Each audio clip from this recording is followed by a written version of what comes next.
మొదట మనం నులిపురుగులంటే ఏంటి, అవి ఏ విధంగా పిల్లల పేగుల్లోకి ప్రవేశిస్తాయో తెలుసుకుందాం. నులిపురుగులు తీసుకునే ఆహారంతో పాటు పేగుల్లోకి ప్రవేశించి రక్తంలోకి చేరాల్సిన పోషకాలను అవి పీల్చుకోవడంతో చిన్నారులు రోగాల పాలవుతారు. పిల్లల్లో సాధారణంగా 3 రకాల నులిపురుగులు కనబడతాయి: ఏలికపాములు, నులిపురుగులు, కొంకి పురుగులు. ఈ నులిపురుగులు పరిసరాలను పరిశుభ్రంగా ఉంచుకోకపోవడం వల్ల, బహిరంగ మల విసర్జన చేయటం వల్ల వేగంగా అభివృద్ధి చెందుతాయి. సంక్రమణం ఉన్న పిల్లలు నులిపురుగుల గుడ్లను తమ మలంతో నేలను కలుషితం చేస్తారు. ఈ గుడ్లు నేలలో లార్వాలుగా వృద్ధి చెందుతాయి. మిగతా పిల్లలు ఈ గుడ్లను ఆహారం ద్వారా, లేదంటే మురికి చేతుల ద్వారా, లేదా లార్వా చర్మం లోపలికి చొచ్చుకుపోవడం ద్వారా నులిపురుగుల సంక్రమణకు గురవుతారు. నులిపురుగులు సంక్రమించిన పిల్లల్లో గుడ్లు, లార్వాలు క్రిములుగా అభివృద్ధి చెందుతాయి. ఈ నులిపురుగులు తిరిగి గుడ్లను ఉత్పత్తి చేస్తాయి.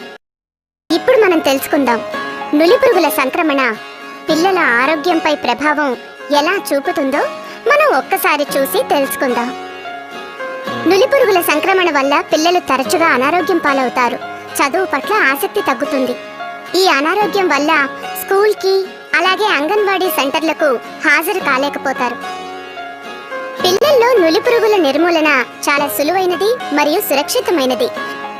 ఈ నులిపురుగుల నిర్మూలన వలన పిల్లల్లో రక్తహీనతను నియంత్రించటం, పోషకాల గ్రాహ్యతను పెంచటం, చదువు పట్ల ఏకాగ్రతను, నేర్చుకోగల సామర్థ్యాన్ని పెంచటం, పాఠశాల, అంగన్వాడీ సెంటర్లలో హాజరేటును పెంచడంలో దోహదపడుతుంది.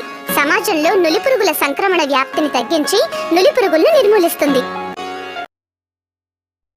జాతీయ నులిపురుగుల నిర్మూలన దినాన పిల్లలందరికీ ఆల్బెండజోల్ 400 మిల్లీగ్రాములు మాత్ర అంగన్వాడీ స్కూళ్లలో ఉచితంగా ఇవ్వడం జరుగుతుంది. ఆల్బెండజోల్ మాత్ర నులిపురుగుల సంక్రమణను నియంత్రించడంలో సహాయపడుతుంది.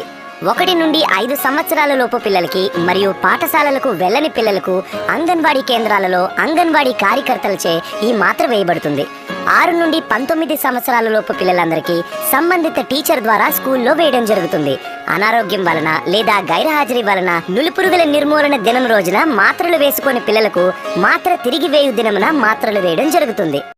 పిల్లల్లో నులిపురుగుల నిర్మూలన చాలా సులువైనది మరియు సురక్షితమైనది. ఈ నులిపురుగుల నిర్మూలన వలన పిల్లల్లో రక్తహీనతను నియంత్రించటం, పోషకాల గ్రాహ్యతను పెంచటం, చదువు పట్ల ఏకాగ్రతను, నేర్చుకోగల సామర్థ్యాన్ని పెంచటం, పాఠశాల, అంగన్వాడీ సెంటర్లలో హాజరేటును పెంచడంలో దోహదపడుతుంది. సమాజంలో నులిపురుగుల సంక్రమణ వ్యాప్తిని తగ్గించి నులిపురుగులను నిర్మూలిస్తుంది.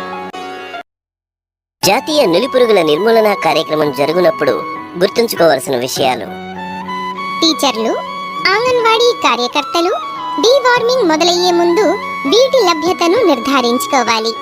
తగినన్ని మాత్రలు, శుభ్రమైన తాగునీరు, చెంచాలు, రిజిస్టర్, రిపోర్టింగ్ ఫామ్. మోతాదు మార్గదర్శకాలు: 1 నుండి 2 సంవత్సరాల పిల్లలకు సగం మాత్రను 2 చెంచాల మధ్య పొడి చేసి నీరు కలిపివ్వాలి. 2 నుండి 3 సంవత్సరాల పిల్లలకు పూర్తి మాత్రను 2 చెంచాల మధ్య పొడి చేసి నీరు కలిపి ఇవ్వాలి. 3 నుండి 19 సంవత్సరాల పిల్లలకు పూర్తి మాత్రనిచ్చి బాగా నమిలి మింగి మంచినీరు తాగాలి. మాత్రను ఎట్టి పరిస్థితుల్లోనూ ఇంటికి తీసుకెళ్లనివ్వకూడదు. అనారోగ్యంగా ఉన్న పిల్లలకు, ఇతర చికిత్సలు తీసుకుంటున్న పిల్లలకు మాత్రను ఎట్టి పరిస్థితుల్లోనూ ఇవ్వకూడదు. జాతీయ నులిపురుగుల నిర్మూలన దినోత్సవం రోజున మందు ఇచ్చేటప్పుడు అటెండెన్స్ రిజిస్టర్లో మాత్ర వేసిన పిల్లల పేర్లు ఎదురుగా ఒక టిక్ పెట్టుకోవాలి. ఇక్కడితో మన పని అయిపోలేదండి. జాతీయ నులిపురుగుల నిర్మూలన దినం తరువాత కూడా మనం శ్రద్ధగా గమనించాల్సిన విషయాలు మరికొన్ని ఉన్నాయి. జాతీయ నులిపురుగుల నిర్మూలన దినం రోజు అనారోగ్యం లేదా గైర్హాజరీ వల్ల మాత్ర వేయించుకొని పిల్లలకు తిరిగి మాత్ర వేయు రోజున తప్పనిసరిగా వేయించాలి. ఆశా కార్యకర్త వీరందరినీ ప్రోత్సహించి మాత్ర వేయించడానికి కృషి చేయాలి. మాత్రను తిరిగి వేయు దినమున అటెండెన్స్ రిజిస్టర్లో మాత్ర వేసిన పిల్లల పేర్లు ఎదురుగా 2వ టిక్కు పెట్టాలి. ఎక్కువగా నులిపురుగుల సంక్రమణ ఉన్న పిల్లల్లో వికారం, స్వల్ప కడుపు నొప్పి, వాంతులు, విరోచనాలు మరియు అలసట లాంటివి కలగవచ్చు. ఏదైనా చిన్న చిన్న ఇబ్బందులు వచ్చినా అవి తాత్కాలికమే. పాఠశాల, అంగన్వాడీ కేంద్రం వద్ద వీటిని సులభంగా ఎదుర్కొనవచ్చు. ఏదైనా ప్రతికూల ఘటన ఎదురైనప్పుడు కంగారు పడకుండా ప్రతికూల ఘటనకు పాటించాల్సిన విధానాన్ని ఆచరించండి. పిల్లలకు బహిరంగ ప్రదేశాలలో నీడలో పడుకోబెట్టి తాగటానికి నీటినివ్వాలి. ఆల్బెండజోల్ మాత్ర అనేది సులభంగా నమలగల మాత్ర. ఒకవేళ పిల్లల గొంతుల్లో మాత్ర ఇరుక్కుపోతే పిల్లలను మీ ఒడిలో బోర్లా పడుకోబెట్టుకొని మాత్ర వెలుపలికి వచ్చేంత వరకు వీపుపై తట్టండి.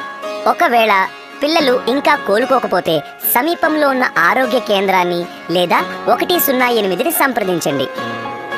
పాఠశాల లేదా కళాశాల రిపోర్టింగ్ ఫామ్ లో డీవార్మింగ్ చేయబడిన మొత్తం పిల్లల సంఖ్యను నింపి ఎన్డీడీ జరిగిన వారం లోపల ఏఎన్ఎం కు ఇవ్వాలి. ఆశా, అంగన్వాడీ కార్యకర్తలు తమ రిపోర్టింగ్ ఫామ్లలో అంగన్వాడీ కార్యకర్తచే డీవార్మింగ్ జరిపిన పిల్లల సంఖ్యను నింపి ఈ రిపోర్టింగ్ ఫామ్ ను ఏఎన్ఎం కు ఎన్డీడీ జరిగిన వారం లోపల అందజేయాలి. ఏఎన్ఎం తనకందిన అన్ని పాఠశాల, అంగన్వాడీ రిపోర్టింగ్ ఫామ్లను తనకు అందిన వారం లోపల పిహెచ్సికి అందజేయాలి. పురుగు రహిత ఆంధ్రప్రదేశ్, ఆరోగ్యవంతమైన ఆంధ్రప్రదేశ్.